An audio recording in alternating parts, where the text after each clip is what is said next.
And there is enormous continuity beneath the day-to-day news.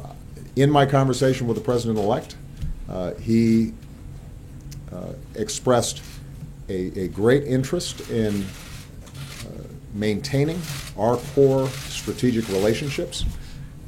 And so one of the messages I will be able to deliver is his commitment to NATO and the Transatlantic Alliance.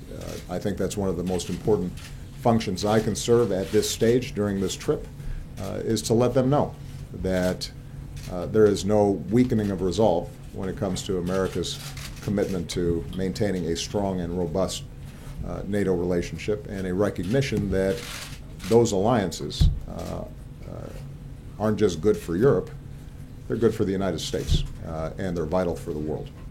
The spokesperson. I believe that we have better ideas, but I also believe that good ideas don't matter if people don't hear them. And one of the issues that Democrats have to be clear on is that given population distribution across the country, we have to compete everywhere. We have to show up everywhere. We have to work at a grassroots level, something that's been a running thread in my career. A really useful thing. About a week ago, I started feeling pretty good, but no. I think the learning curve always continues. This is a remarkable job. It is like no other job on earth. And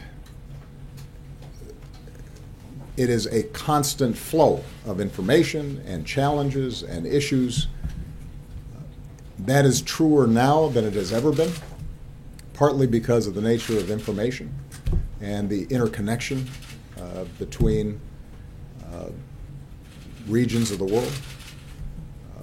If you were president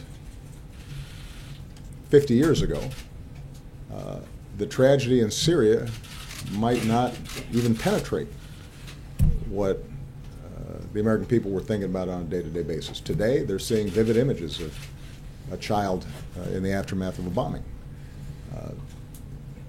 There was a time when, if you had a financial crisis in Southeast Asia somewhere, it had no impact on our markets. Today it does. So the amount of information, the amount of incoming that any administration has to deal with today and respond to much more rapidly than ever before, that makes it different.